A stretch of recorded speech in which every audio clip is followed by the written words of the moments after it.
Well, good evening, everybody, and welcome to this second CSAR webinar. We had a rather exciting time last week, which I'll tell you about in a moment. But the good news is that we had 120 people on, and there may be even more because we believe that some people had two people watching the same screen. So that was a very good start. And many of you were kind enough to send positive remarks about the experience, so we were encouraged. And thank you for that. In fact, a third of the 120 gave us some feedback, which has been very helpful in planning this session. Well, last week, those of you who are on board will remember that our speaker was in the Netherlands. Today, and we had people checking in from Dublin and South Africa. Tonight, we have speakers lined up from China and Michigan in the US. Yuan from China is not on yet, but we hope to capture her before the end of the evening. If you thought last week's start was a bit wobbly, you may have seen in the press that Virgin Media went down at about 7:15, leaving Edward, who is the brains behind this operation, completely in the dark for a few minutes. But he kept his head and nobody else lost theirs, with the result that we were able to start on time, although probably looking and sounding a little frazzled. So apologies for that if we were. Anyway, today we're not frazzled at all. Can I just respond to two questions that came up from that feedback? First of all, can we show the faces of those asking questions? Yes, we should be able to do that. And hopefully you can also change the size of the picture by putting your mouse in the middle of the picture and getting instructions. I'm a little nervous about passing on that guidance because it may well depend on the device that you're looking at. But anyway, that's the best advice we can give. So Yuan from China is not with us, so I'm going to move straight to, oh, hold on, there she is. How about that? Perfect timing. So I hope she's nearly ready. Are you ready, Yuan? Are you ready to go? Yep, I can hear her, so that's a good sign. Let me remind you that the CSAR graduate student competition awards up to 10 prizes each year. And last year we had over 200 applications. Yuan was one of the winners for her work on how you use inclusive design principles to improve the engagement of people with respiratory disease. There's a posh word for that, which I'll leave to Yuan, but for people to get better integration between support in society and support from the medical system. So I'm hoping that Yuan is ready to go, and if so, we're ready for you, Yuan.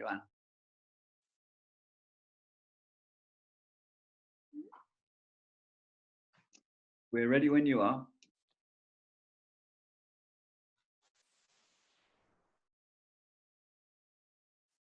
Hello. Yep. Oh, yes, great. Just share my screen.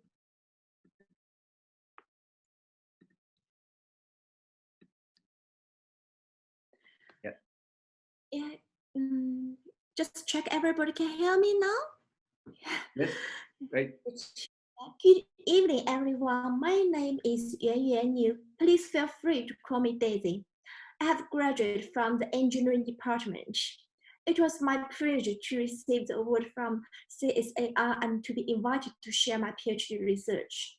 Today, my topic is about improving people's experience of accessing community-based rehabilitation. Firstly, why this research? Let's look at this picture. On the early morning, David is having a cup of tea and he's happy, But however, can you imagine when he goes outside, he needs to bring an oxygen carrier, and if the distance is just over 100 meters. This is because he was diagnosed with COPD, chronic obstructive pulmonary disease, a lung disease. COPD is a long-term condition which causes breathlessness, difficulty with daily activities, frequent infections, and hospitalization. Let's look at a broader picture from the worldwide. About 75% of people, the deaths around the world because of they have long-term conditions. In England, there are about 50 million people have a long-term condition, and they constitute the largest number of the healthcare users. However, the capacity of the NHS can't meet the demand of patients. Older people are more likely to suffer from long-term conditions. People with long-term conditions can only be controlled and can't be cured. They don't want to be stayed in the hospital. They want support to understand their condition and confidence to manage their care. Back to the COPD, in the UK, there are about 1.2 million people live with COPD. And in order to have people with COPD, a program of supervised exercise and education is called pulmonary rehab, which can control the disease, is recommended. However, the referral and uptake is extremely low, less than 10%. And the research also shows the treatment might not be equal available for people with disabilities. So that's why my PhD aims to try to improve the access of people to improve their care within the community. Like for this, it should try to improve the access to the pulmonary rehab. Two concepts I would like to introduce first. One is what's people's capabilities. Capabilities constitute into three parts: sense ability like vision, hearing, motor ability, mobility, dexterity, reach and stretch, and cognitive ability, communication, and thinking. The two factors will be cause change in people's capabilities. One is age-related.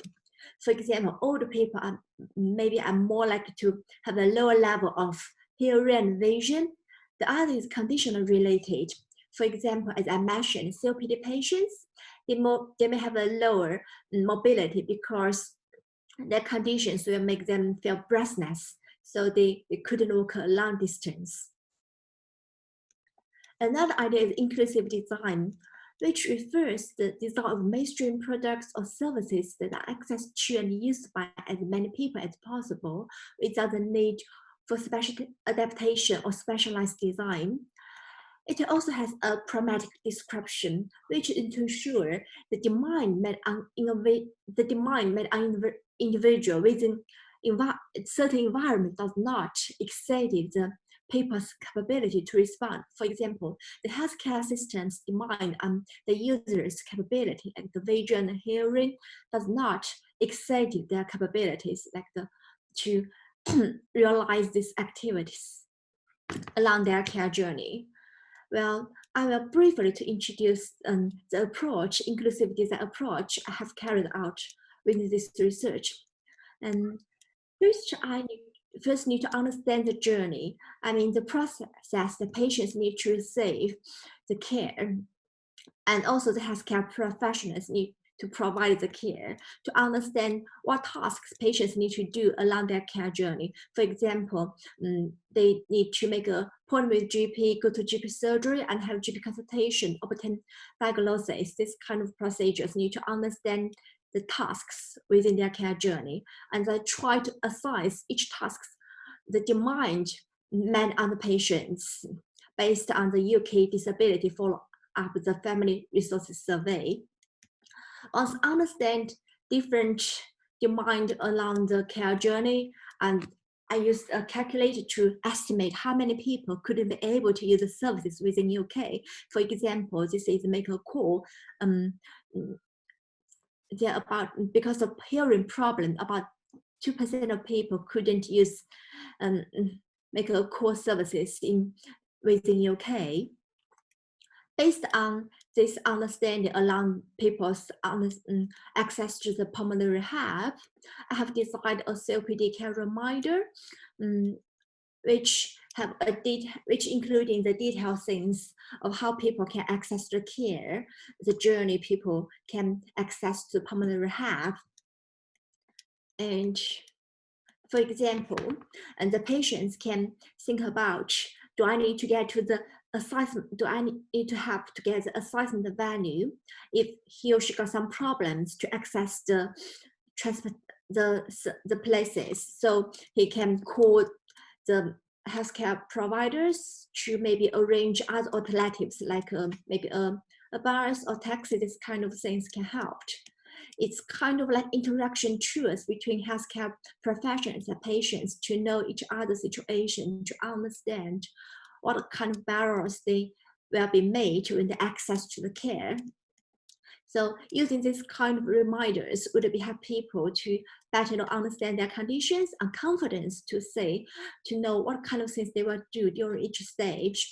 And this would be possible to improve the healthcare, the pulmonary rehab, the accessibilities for patients, which can improve from 10% to more than 60%. And this kind of inclusive design approach can also be used for other healthcare conditions, long-term conditions like the back pain. So it's aims to improve, to think about people's capabilities and this kind of barriers related to capabilities, and try to reduce these barriers and improve people's access to the community-based rehabilitations like this pulmonary rehab. And that's my presentation. Thank you so much for listening. Please feel free to ask me any questions. And also I should be mentioned is that COPD patients also has a high risk for the coronavirus. So it's very important to try to stay at home and save the NHS. Yuan, thank you very much indeed. What a fascinating way to show by using an approach designed for other purposes, inclusive design, you're able to hugely enhance the care that people in the community can get, and no doubt use the NHS resources more effectively. So thank you very much for that. We, as you know, only take 1 or 2 questions at this stage. So I don't rush to engage, but you're welcome to. I hope you were in time to see the slide about how to engage. The first thing is what not to do, and please don't use the chat button, but please use the Q&A if you would like to ask a question by typing in. And there is also the opportunity to raise your hand. At the bottom of your screen, I hope you'll see the raise your hand button, and that is also an option. So I'll be quiet for a few moments just to see if there are any questions.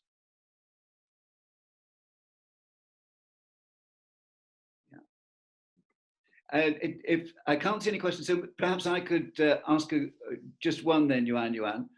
The life expectancy change by involving these kind of processes, using these kind of processes, how much can that be expected to improve people's life expectancy? Also, it's because one of the things like people may be familiar with the long-term conditions now, like diabetes, but COPD people may be not familiar with. And so this kind of tools will help them to understand the journey, how they can access the care, and to know more about this pulmonary rehabilitation. They're more likely to be receive the referral and go to the community to do the exercise, to listen to the education sessions. So this would be based on the calculation, would be improve the accessibility for people would be from 10% to the 60% based on my calculation. And once I forgot to mention, and this is actually this COPD might actually apply to the NHS rehabilitation services in Cambridgeshire, try to have people within Cambridgeshire to understand COPD, how to access the care, and try to control their condition. Is this Yuan, thank you very much. That was absolutely fabulous, and a great example again of how research, when applied, can really do wonderful things for the community. So all the way from China in the middle of the night, thank you so much for joining us. And you're very welcome to stay on and watch if you would like to, but thank you very much indeed. May I move on now to John German. John has a long career as an engineer, initially with the Chrysler Corporation, then the Environmental Protection Agency, then with Honda, and latterly with the International Clean Transportation Activity. And so he's enormously well qualified to talk to us about the Dieselgate. And those of you, particularly those of you with Volkswagen cars, will be particularly interested in how all this came to light. John has been at the very center of the exposure of this rather scandalous affair, and he's going to talk to us about it now. John, please, we're ready to listen. Okay, thank you, Mike. And let me.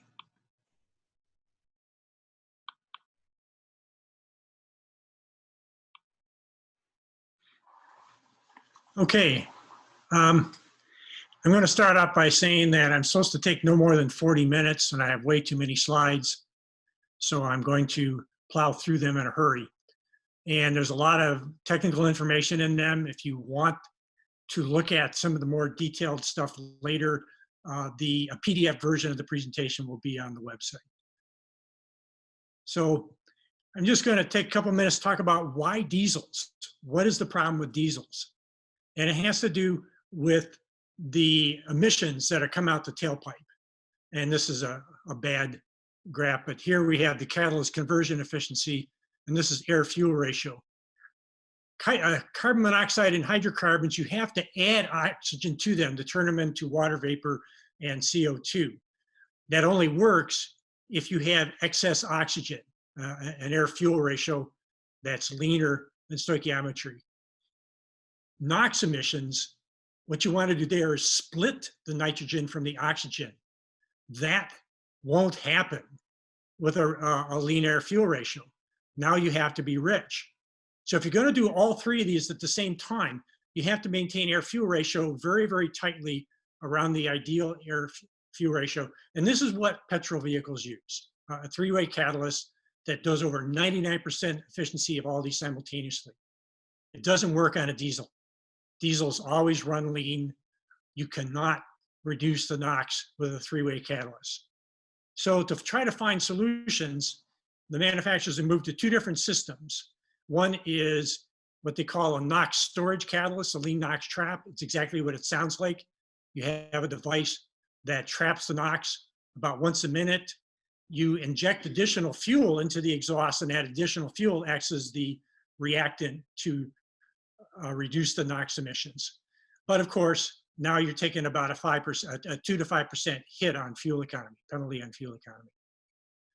The other solution, which is called selective catalytic reduction. And here, this is the one that uses the second tank for urea solution, commonly referred to as AdBlue. This system is more robust. It doesn't cost you fuel economy, but you have to add this urea, AdBlue solution, to the vehicle every 5 to 10,000 miles, which is a consumer nuisance. But the real problem here is cost. Here we have the emission control system cost and by the Euro standards. And from Euro 3, the gasoline, you'll go from Euro 3 to Euro 6, costs less than $50 for a gasoline vehicle. That shows you how efficient and inexpensive these three-way catalysts are. Whereas diesels have gone from a little over $500 to $1,600. Very expensive systems.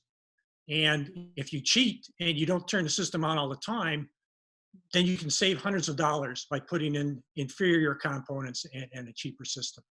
So these were the motivations, cost and consumer values. The other point is that in recognition of the problems that diesels have controlling NOx, for Euro 3, Euro 5, and Euro 6, the European NOx standard was 3 times higher than for diesels than it was for petrol. Now that they did finally reduce that ratio for Euro 6, but diesels are still allowed to emit emissions a little bit higher. And as a result of these different factors, we started seeing evidence, our European office started seeing evidence as early as 2011 that diesels were not meeting the standards. And here's kind of a summary based on data from 2011, 2017. So on the bottom, you have the gasoline vehicles. This dotted red line is the amount allowed to be emitted by the standards, and the blue is the amount being emitted in the real world. And you can see as the gasoline standards came down, so did the real world emissions. Diesels, the red line, the emission standards came down from Euro 3 to Euro 5. Real world emissions remained the same, didn't come down at all. They finally came down for Euro 6, but the ratio of the in-use emissions to the real emissions stayed about the same. They really didn't change. So a huge problem. So here in the US, we had this, ICCT had this bright idea. Let's test vehicles in the US. And our reasoning was we wanted to demonstrate that diesels could be clean. And our expectations were that because the US standards were stricter than they are in Europe, but even more importantly, the US has a long history of very stringent compliance programs, very stringent enforcement, including previous defeat device cases where the latest one in the 1990s cost heavy-duty diesel engine manufacturers $1 billion. So we thought we'd find clean diesels in the US and we take this data back to Europe and say, hey, they're clean in the US, how come you can't do it in Europe? So we contracted with West Virginia University to actually perform the in-use testing. And that's because portable emission control systems are very expensive and they're very finicky, take experts to run them. One of the problems is that to get accurate readings, you actually have to take samples from the exhaust, which they do here by bringing the exhaust up and over and then sample the emissions coming out of it with these onboard analyzers. California Air Resources Board provided laboratory testing to test the vehicles on the official test to see how they make sure they are in compliance with the standards. And then we came up with 3 vehicles. We selected VW Jetta because it's the highest selling diesel in the US. It also has a lean NOx trap. We wanted to see what selective catalytic reduction systems would do. And so we picked up a mainstream SCR in the VW Passat. And then we wanted a non-VW product, and we got a BMW X5. Ran them over different cycles, inner city cycles in Los Angeles, San Diego, and San Francisco. Had a highway cycle, ran them into the mountains and back. And one vehicle, the Passat, they ran a long trip, 4,000 kilometers from Los Angeles to Seattle. And here are the results. I'm going to take a little time on this slide to help you understand what's on here. There's a lot of information. First, this is vehicle A. This is the Jetta. The next set of bars is vehicle B, the Passat, and the last set of bars is the BMW X5. And we're combining the on-road tests, and the key is here, highway tests, urban tests in LA, San Diego, San Francisco, and the rural up and down. And then the last one is the chassis dynamometer test that was run in the California Air Laboratory. And you can see that the Jetta and the Passat met the emission standards when tested in the official test cycle. And we did find our clean vehicle. The BMW X5, it had higher emissions. We ran it up on an extended drive into the mountains, but otherwise it was pretty much right about at the standards. The Jetta had emissions 15 to 35 times the standard. The Passat was a little better, but it's still 5 to 18 times the standards. And West Virginia University tested the Jetta first, and they're seeing these unbelievable emissions for NOx, and they think there's something wrong with their equipment.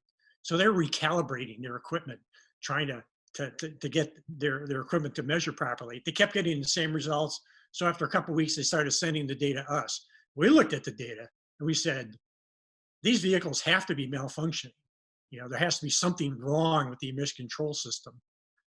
But we looked at the official tests, which passed the standards. The onboard diagnostic system was not having any codes. There was nothing wrong with the vehicles. And so we were left with this decision about what are we going to do with these vehicles that are showing emissions 5 to 35 times the standards under all testing conditions. Now, I've been at EPA for a while, and I realized that the only plausible explanation was this was a defeat device. The words defeat device never crossed my lips. I told my wife, but nobody else, just because I was concerned that we could be sued into oblivion. And we had decisions about what to do with the data. We finally posted the report on our website.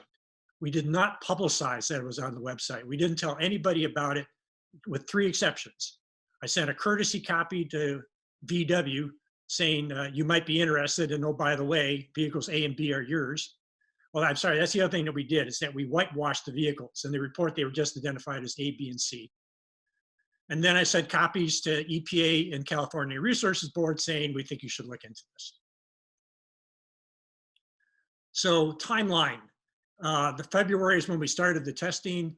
May 2014, we published the report, sent copies to the agencies.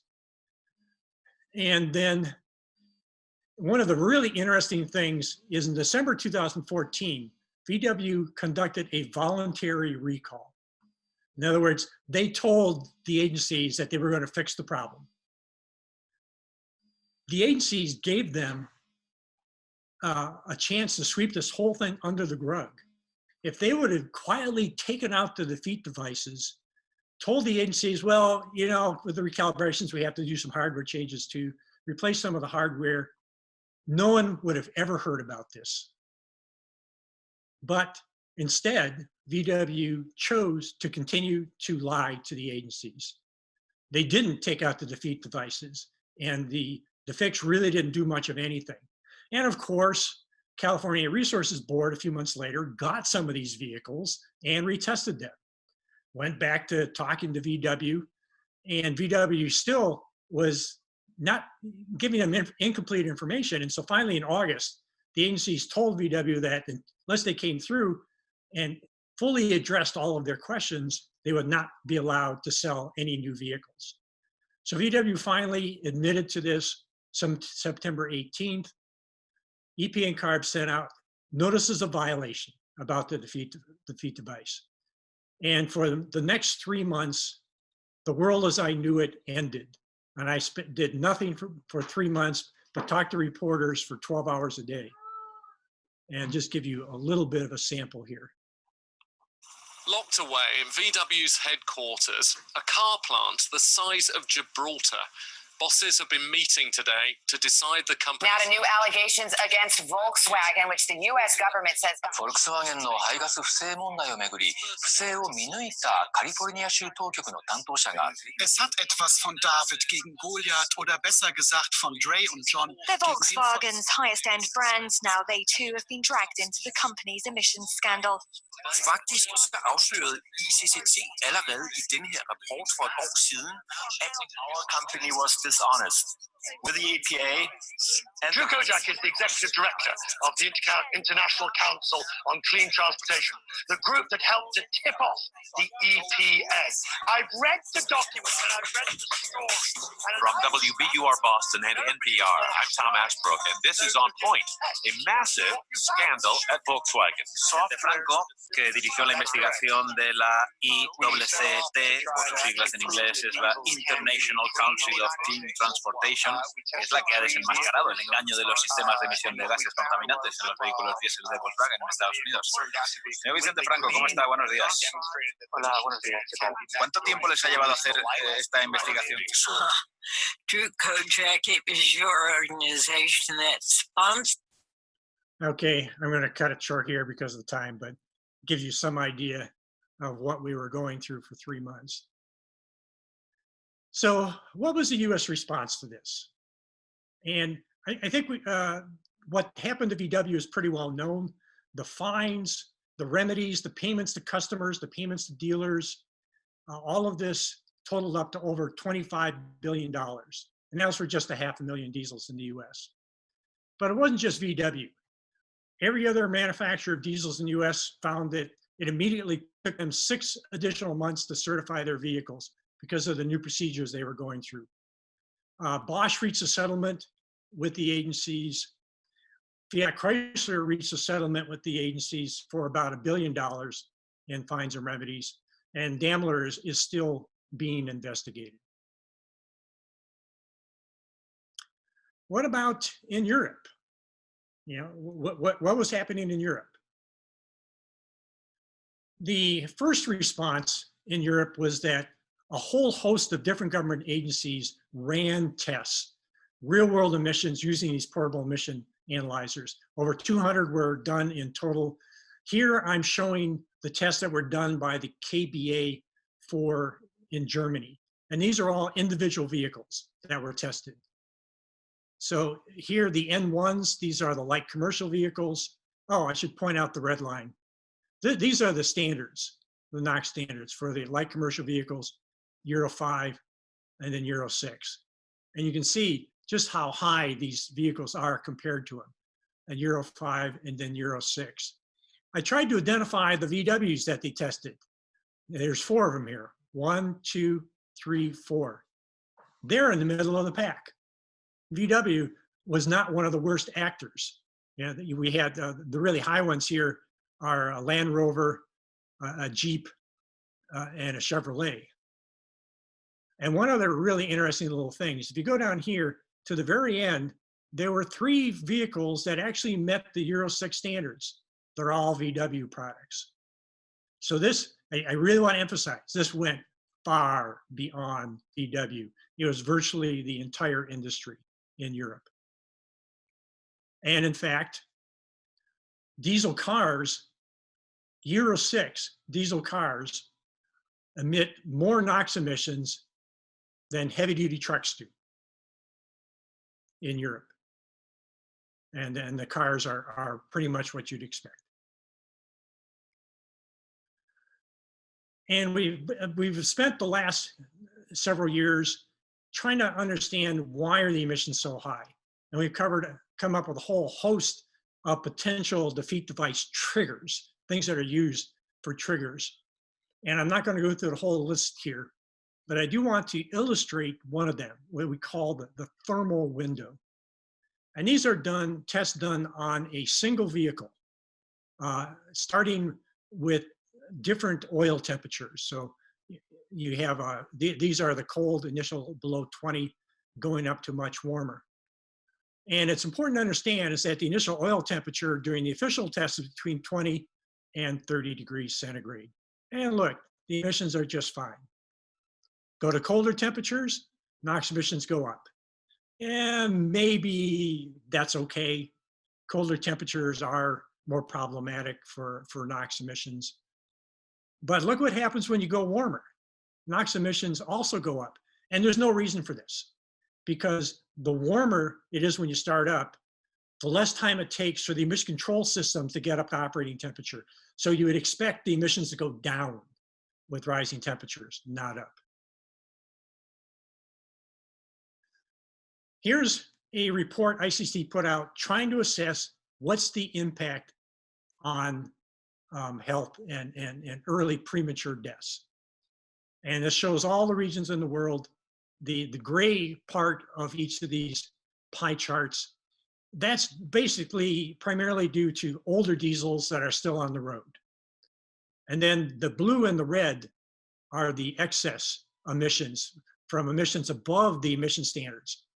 And worldwide, the blue, you can see there's a worldwide problem with excess emissions from heavy duty trucks. But when you look at the light duty, which is the red, it's really only Europe that has a problem. And it is contributing greatly to a lot of excess deaths.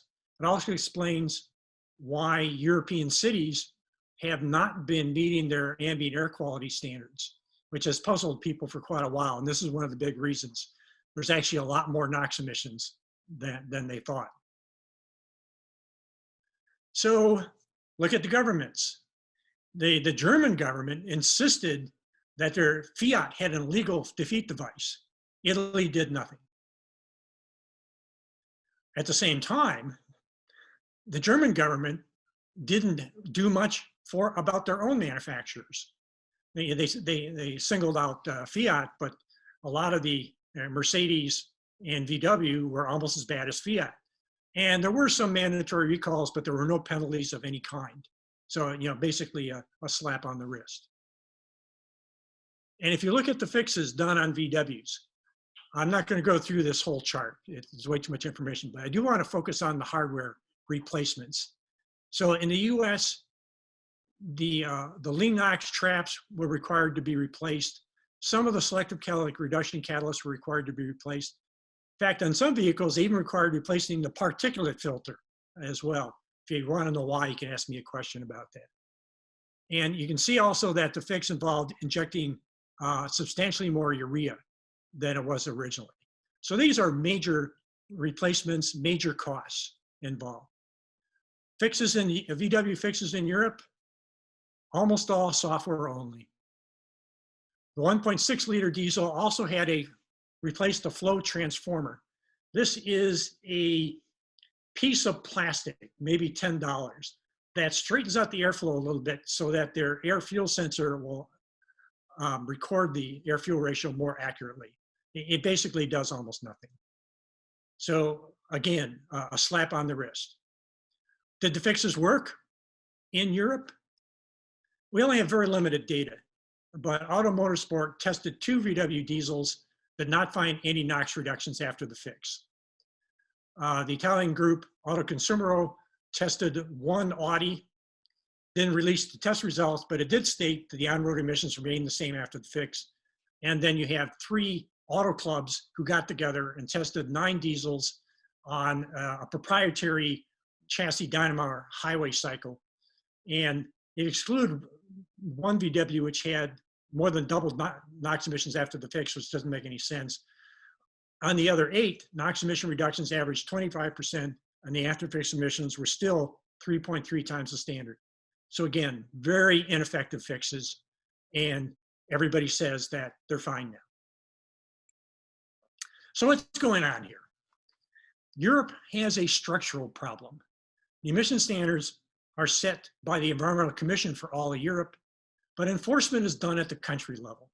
And in fact, all countries agree to accept certification and enforcement by any other country. As a result, manufacturers go shopping. Who's going to do the least enforcement? And you can outsource as well.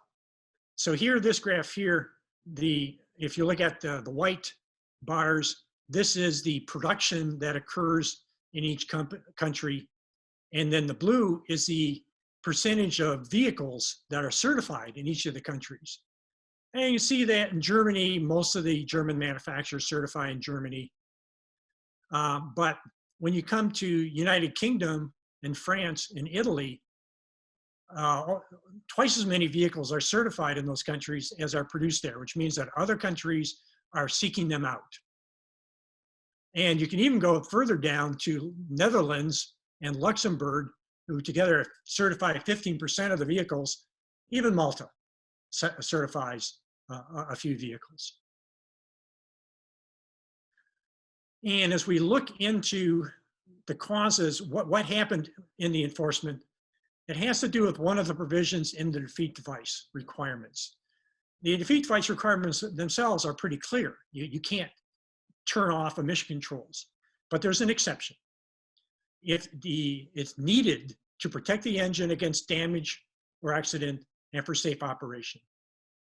And what has been happening is that in the US, EPA has a long history of regulating this exception. In fact, there's at least 6 guidance documents that have been issued over the years trying to help manufacturers understand exactly what's allowed and what's not allowed. Europe has nothing. And so these agencies, enforcement agencies, the manufacturers come into them and say, I need to turn off the exhaust gas recirculation in order to prevent condensation in the engine.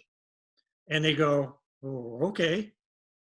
They don't have the experience or the expertise or even the legal authority to question what the manufacturers tell them. So that's the failure of the regulatory agencies is become fairly wide known. And there is a revolution by the courts, legal investigators, and cities, which are taking this upon themselves. So the courts are still investigating, and there's a lot of different investigations. Here are headlines from 4 different raids. BMW, Daimler, Peugeot, and Renault have all been raided by the police looking for information. And the threat of the cities are threatening driving bans, particularly on diesels. And this is decreasing the resale value, and customers with the scandal and the decrease in resale value are starting to turn their backs on diesels. And so this runs from 2013, 2017. This orangish red line here, this is the UK. So up until the Dieselgate broke, it remained pretty steady, but starting around end of 2016, diesel sales have started to drop off rapidly. And I meant to remove the slide because it's all in German. Anybody who understands German can get the handout and take a look at this. So the Dieselgate could also be an opportunity. You know, here's how we can learn from our mistakes. And to its credit, the European Commission is trying to do whatever it can. It completely lacks enforcement to do in-use enforcement, but in the type approval pre-certification process, it's doing what it can. And one of the big changes is changing from the NEDC to the WLTC, the test cycle that's used on them. So here we have on the y-axis, we have the acceleration rates. On the x-axis, we have vehicle speeds. And this is just what it covers. For illustrate, remote sensing shows a very wide range of speeds and accelerations in the real world. NEDC had almost no accelerations on the test cycle. The WLTC isn't a major improvement. Still not anywhere close to the what's happening in the real world, but it's a major improvement. And the other thing that's happened is they brought out what they call real driving emissions, RDE. And these are tests that are run in the real world. The problem is that they're run on certification vehicles in the real world. So you can still have a manufacturer who might change calibrations from certification to production. These are, and while they're operate over a much wider range than the test cycles do, it's still a defined schedule where you start with urban and then go to ultra urban and then rural. So manufacturers can look for the sequence and turn off emission controls if they see a different sequence. There are still speeds and accelerations beyond and temperatures beyond what the RDE covers. They can turn off emission controls beyond those. But it's still, don't get me wrong, this is a major improvement, but it's not going to eliminate all defeat devices. So the latest thing that ICCT and a lot of the cities and countries are working on now is remote sensing. And this is a way to gauge emissions from the tailpipe of the vehicle, the plume, while the vehicle drives underneath or drives by an ultraviolet sensor. And the advantage of these is they can capture thousands, tens of thousands, even hundreds of thousands of vehicles in a relatively short amount of time. And this is some earlier data on remote sensing. It shows that you can also go back and capture older vehicles and see what their emissions are, Euro 2 to Euro 6, separate gasoline and diesel vehicles. The ambient temperature, as this orange here, covers a wide range of ambient temperatures. VSP, that's a calculation of a combined speed and acceleration. Again, a very broad range that these tests are able to cover in very large quantities. Now, one of the things that we've seen from the remote sensing, it's confirming the high NOx emissions from the diesels. And so from Euro 2 diesel to Euro 5, almost unchanged NOx emissions, while the gasoline NOx emissions were coming down rapidly.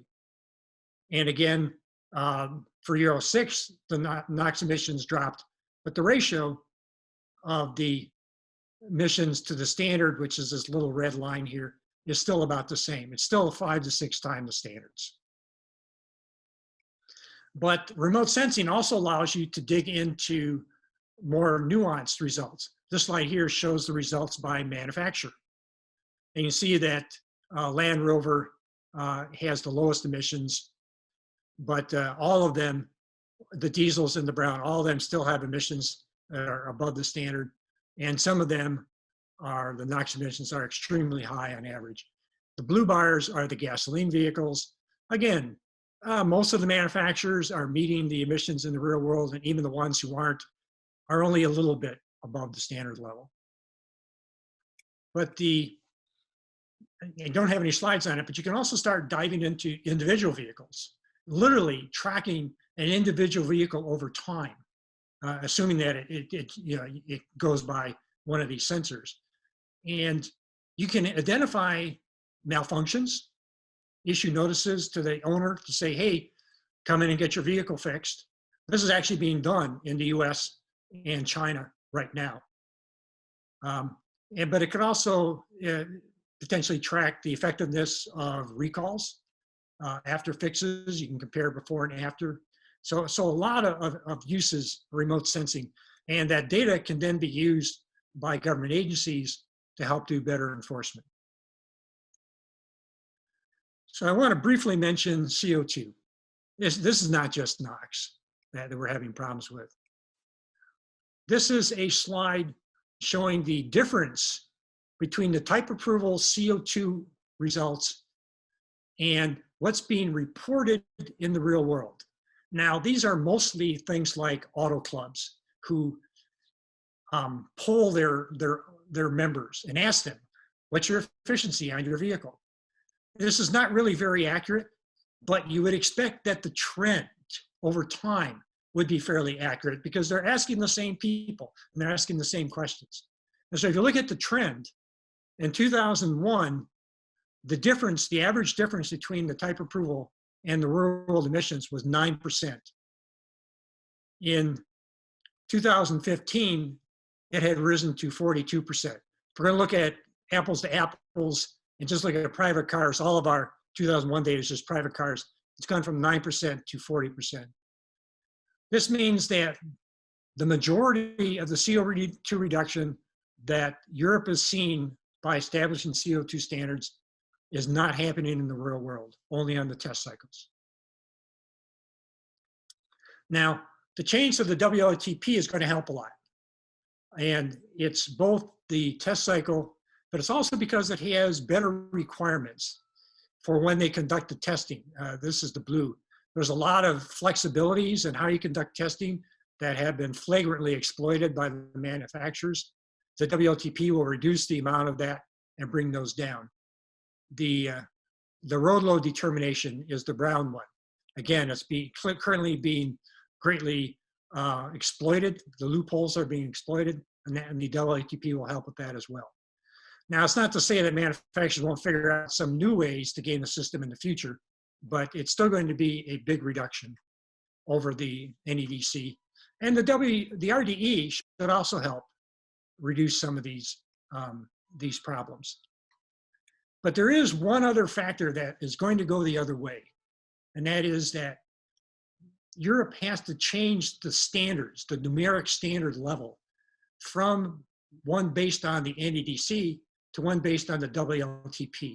How do you do that? Well, they're doing it by double testing vehicles on both the NEDC and the WLTP from 2016 to 2020, while they're still being certified only on the NEDC.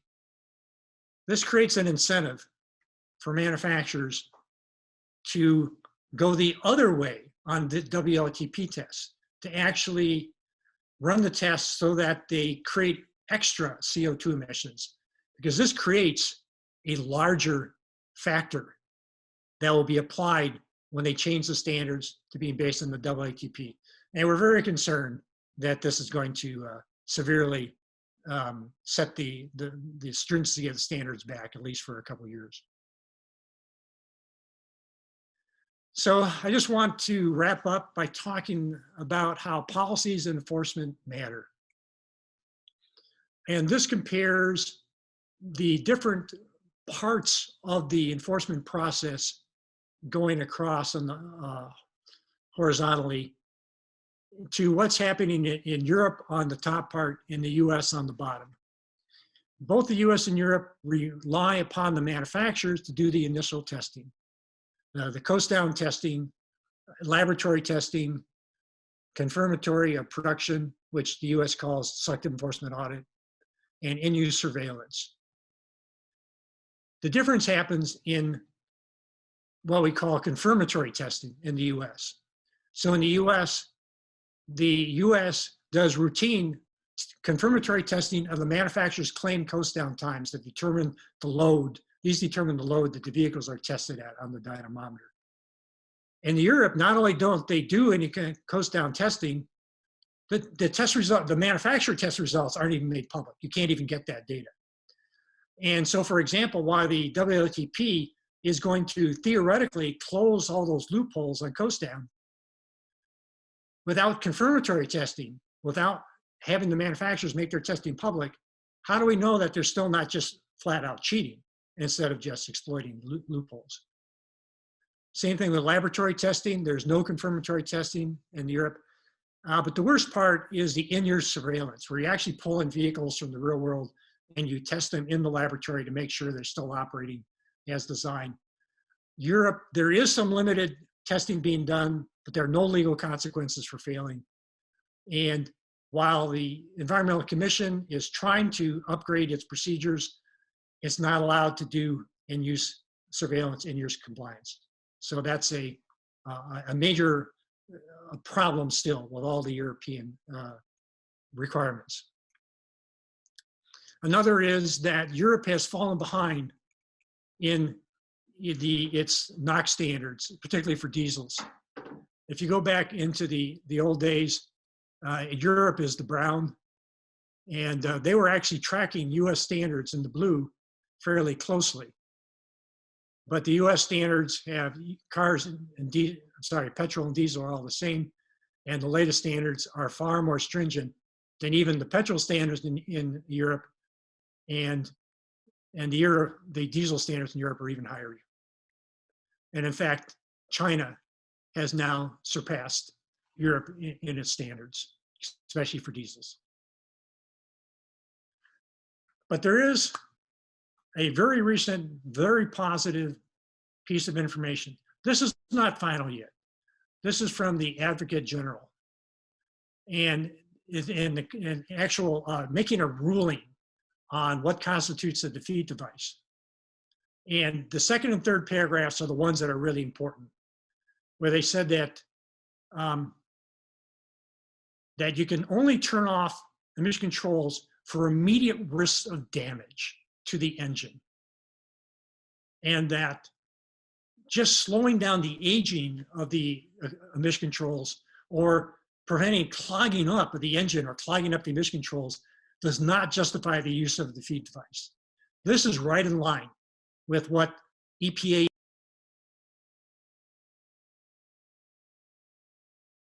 already gotten here and already enforced this. And I would suggest that perhaps Europe can get there through the courts. And if this holds up, it'll be a major factor. And with that, I am done. We have tons of information on the ICCT website, and feel free to visit. And as I said, you can get a PDF version of the slideshow minus the video, which will be online. Well, John, thank you very much indeed. An absolutely fascinating story, starting with the science and measurement and going through to the on-the-ground realities, frightening as they are, and some jiggery pokery. It turns out that engineers can be innovative, not always in good ways. Well, we're now open for... I could say that my first job at Chrysler, part of my job was to find every legal loophole I could. And so the first thing I did when I went to EPA is to close down the legal loopholes, those loopholes that I was exploiting. So we call that poacher turned gamekeeper. Good. Well, I have a first question in from Frank Kelly, who's one of our speakers earlier this season on this topic, and he's a UK expert on air pollution. He says as follows: Dear John, thank you for bringing clarity to this very unfortunate issue. In Europe, we've moved now to Euro 6+, and we're informed that these issues you describe will no longer exist. Do you have evidence that this is true? And can we start supporting diesel vehicle sales again? Thanks, Frank Kelly. Well, it's a yes and no answer. Okay, Europe has definitely taken some strong steps to help reduce the problem. But I still need to pose the essential question, which is that if you conduct in-use testing and you find high emissions, can you force recalls? Can you force fines? Can you force remedies? And can you do it?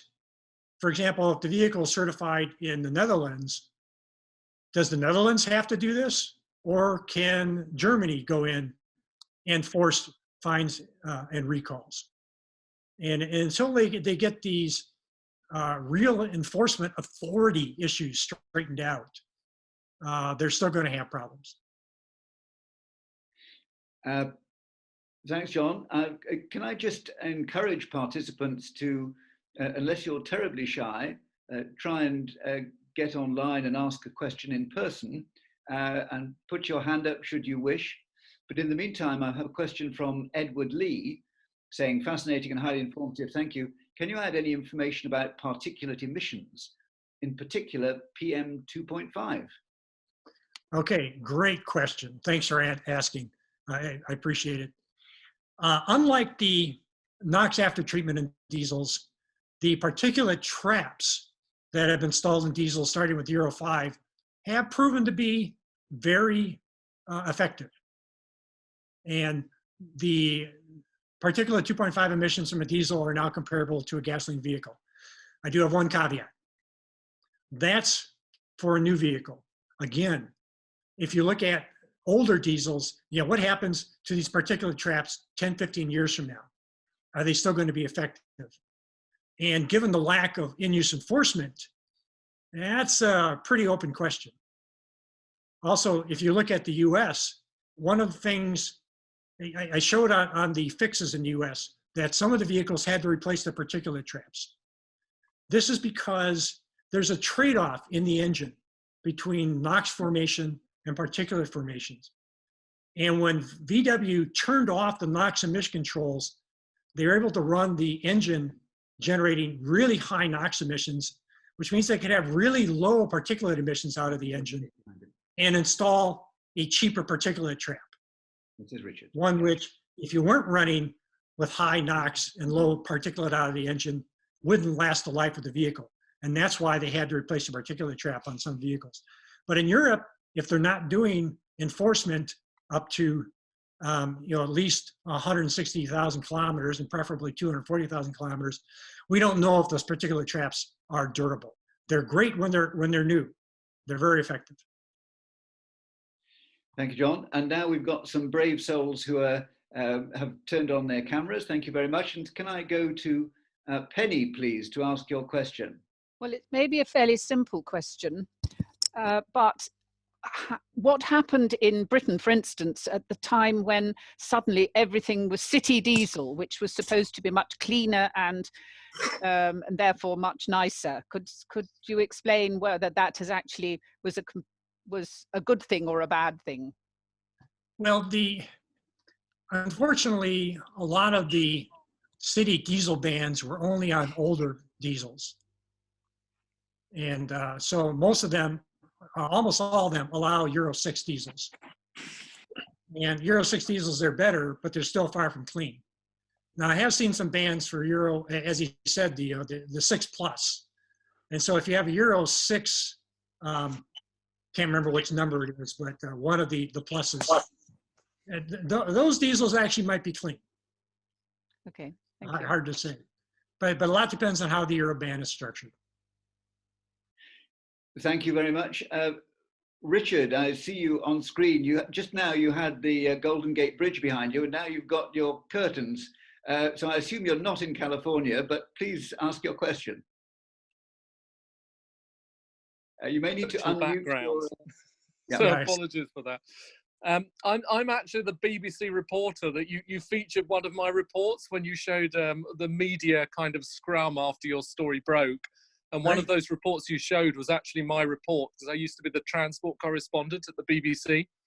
And I just wondered, and forgive me because I lost the connection for a little bit if you covered this already, but I wondered if you felt there was any real government appetite properly to tighten up on these regulations, because I found other stories as well where we basically could deduce that quite a lot of manufacturers were switching off their emission systems using a loophole in the rules that basically meant they could protect those systems below a certain temperature. Well, the temperature they seem to be choosing was, it was more than half the year it was that temperature in the UK.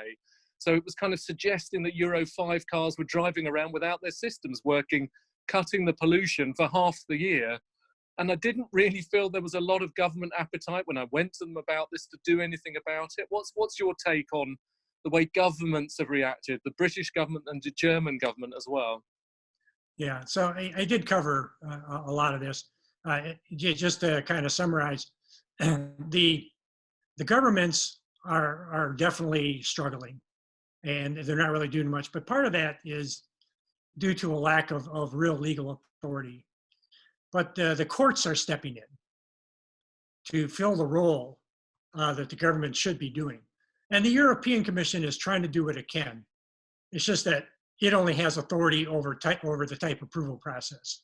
So it's limited on what it can do, but it's bringing out the WLTP, bringing out the RDE, real driving emissions, trying to do what it can. But the courts look like they might actually be the real game changer. They look like they're stepping into the role that the government agencies fill in the US. Great, thank you. Richard, do you want to follow up? Well, what I also found when I sort of delved into it was the UK government was cutting its budget for looking into these things as well. So it wasn't just sort of, I didn't get the feeling, and this is just a gut feeling from a journalist, that was any real appetite for it at all. Regardless of how much power they had, I didn't feel there was the will to really do it. You would know a lot more about that than I do. Suitably diplomatic response. Thank you, John. I have a written question now from Andrew Harmsworth. Andrew says, with many cities around Europe announcing bans on fossil fuel burning cars entering them, is it too late for the manufacturers, and would consumers be better to upgrade to EVs or PHEVs? Thanks for an interesting and insightful talk. Yes. There's another, I actually forgot to mention this.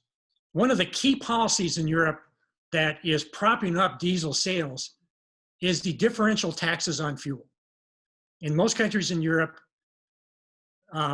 diesel fuel is far cheaper than petrol is. And so you get customers who are buying diesels, not because necessarily because they like diesels, because they want to get to the cheaper fuel, especially if they drive a lot. So this is one of the major problems. And it's, if it doesn't get addressed, you're always going to have a significant demand for diesels. But gasoline, petrol engines are improving dramatically. They are getting technology on them, such as turbocharging, direct injection, cooled exhaust gas recirculation, that have been on diesels for decades. And as this technology gets applied to the petrol engine, the gap in efficiency is diminishing greatly. And it's, in fact, now it's probably down from maybe 20 to 25%, only 5 to 10%. And so even conventional vehicles are a much better deal than they used to be. And of course, plug-ins are another reduction in the cost of driving again. So all these are participating in the reasons why diesel sales are going down, and diesel sales are going down. But unless Europe fixes its taxation, diesels will probably never go below about 20%. Thank you. And now we have on camera Tim Gosling, please, if you'd be kind enough to ask your question. Hello, are you getting my sound as well? We are. Yes. Good. This is taking you slightly outside your remit, but regarding particulates, the latest story is that we're getting as much particulates from tire wear and rubber dust as anything else. Have you got anything to say on that? And the only thing I'll say is that those tend to be much larger particles. Oh. That they're not the tiny micro particles that have the largest health concern. I'm not saying they don't have health concerns. I'm not saying we shouldn't worry about them. We should. But the justification is that at least they don't get embedded quite as deeply into the lungs. Okay. But presumably they must contain some sulfur, amongst other things. Is there any danger from that? Sulfur in and of itself, yeah, not really. The biggest problem we had, for example, when there used to be a lot of sulfur in fuel, you would get secondary particulate formation in the atmosphere from the sulfur. And so it's that secondary particulate formation is actually the biggest health impact from sulfur. Okay, thank you. Thanks very much, Tim and John. I have a written question from Sean Beavers. I hope I'm pronouncing that correctly, Sean. How do you think the vehicle manufacturers will deal with reducing CO2 standards in the next 10 years? It's another great question. A lot hinges upon this CO2 gap that I was showing before. If the manufacturers can continue to exploit loopholes in the procedures and not have to install as much technology, then the standards may not be as effective, and the manufacturers won't have too much trouble meeting them. If the manufacturers are actually held to the standards are very stringent, especially the new ones that my understanding is they're not final yet, but that they have gone through the first couple steps for 2025 and perhaps 2030. Those standards are extremely stringent. It'll be very difficult for manufacturers to meet them. Unfortunately, you're seeing a lot of improvements in technology, not just improvements in gasoline, petrol engine technology, but also reducing the cost of hybrids, improving the efficiency, and of course, a lot of work being done, especially by cities trying to promote plug-in vehicles, which will, plug-in vehicles actually get they're rated as 0 CO2 in the standards. So in other words, the standards are ignoring the upstream CO2 emissions for electric vehicles. And so given that they're rated at 0, there's a strong incentive for manufacturers to introduce them. It's a very effective way to help comply. Great, thank you. I've got a written question from Rob Richmond. Hi, John, great lecture, clearly and interestingly presented. Fuel consumption in petrol cars and to a lesser extent SUVs has improved in recent years, as you pointed out just now, John, such that it is closing on that of diesels. The biggest advantage of diesels has therefore become life expectancy in terms of potential total mileage.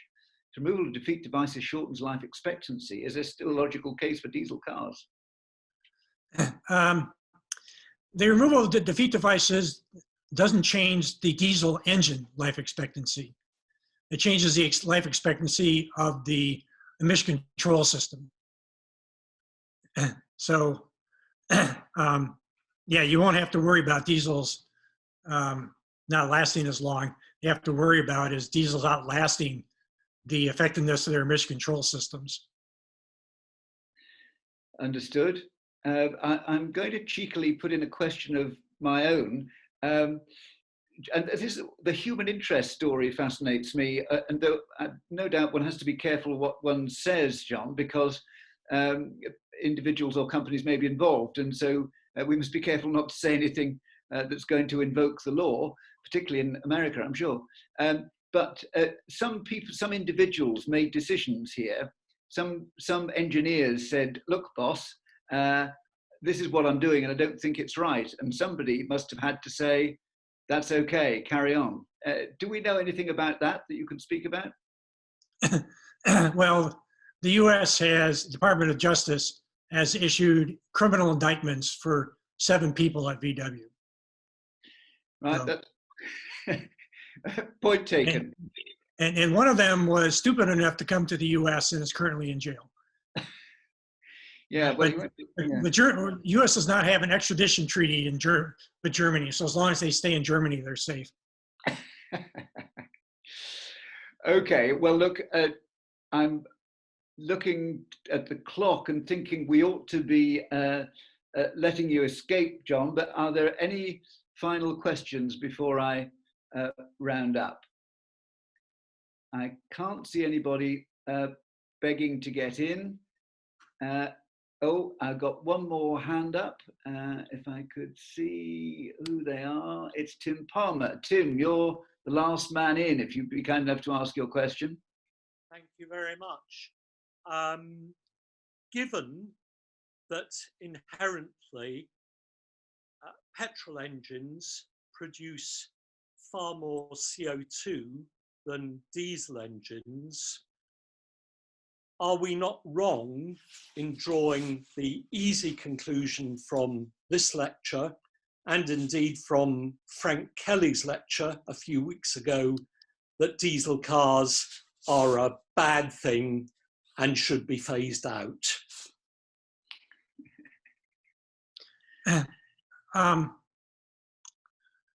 I'm going to, hopefully I can remember to answer this both ways. Once I get started on one track, I'll probably forget the second one. Diesels can be clean. We saw this with the BMW X5 that we tested in the US.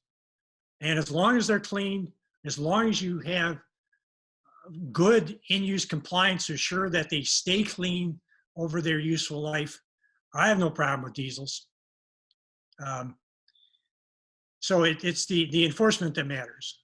And you are seeing diesels, some diesels still being certified in the US.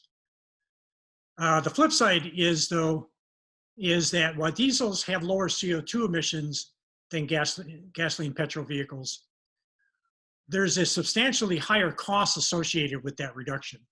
Part of it's the after-treatment system. Part of it is diesel is inherently more expensive engine. And you can actually make a petrol engine more efficient than a diesel at lower costs. For example, by putting on a low-cost, mild 48-volt hybrid system. Again, a petrol engine with a 48-volt hybrid is both more efficient, lower CO2 emissions, and lower cost than a diesel. Well, that was a great question to end on and a perfect answer. John, can I thank you for an absolutely outstanding talk, a matter of considerable topical interest with some deep technology and some real hands-on research and analysis, which revealed something quite shocking. So it has all the elements of a great story for a scientific and technically oriented audience. So I thank you most warmly for a fabulous evening. And I hope, well, I'm not sure what time it is there. It must be coming up for your tea time. Yeah. So I don't know whether you have a cup of tea and cake at round about 4 o'clock in America, but we certainly do that here. We're now moving into more gin and tonic and glass of wine time. Thank you very much indeed. That's been absolutely tremendous. Okay. Just a few words to round up, ladies and gentlemen. There will be a video recording of the lecture, and that will be on the CSR website and on YouTube. I think there are, yes. Very keen to hear feedback from you. The feedback we got last time was very helpful in planning this evening's event. So please keep your comments coming. Of course, we like the nice ones, but we'd like to hear about the things you weren't so keen on as well. If you have not opted to receiving the feedback email, and as you will know, when you signed up, you were able to choose whether or not to receive that, then you may still want to comment. We'd be pleased to hear from you. And the survey can be accessed from the web page for this lecture. That's in the list of 2019-2020 lectures on the CSAR website. I touched upon this last time, and we're exploring the possibility of having one or more additional sessions, particularly around COVID-19. And the thought is that we might have small panel sessions during more in the middle of the day than the evening. So we will circulate that to people who have opted in to receiving notification emails. And of course, you can always go on to the CSAR website if you haven't signed up for that. Well, next lecture is David King, Sir David King, who, as many of you will know, was in Cambridge for many years as head of Department of Chemistry latterly, and then was, I think, the first chief scientific advisor. He was certainly very effective in developing the government science advisory service so that nowadays there's a chief scientific advisor in every department.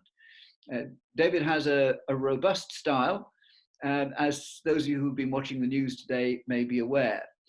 He's billed to talk about climate repair, refreezing the Arctic, and do watch that space for the detail. That will, of course, also be a webinar style event. I think that's just about all for this evening. May I thank you all for joining in, and again, thank you to Yuan and John German for a splendid evening. Thank you all, and good night.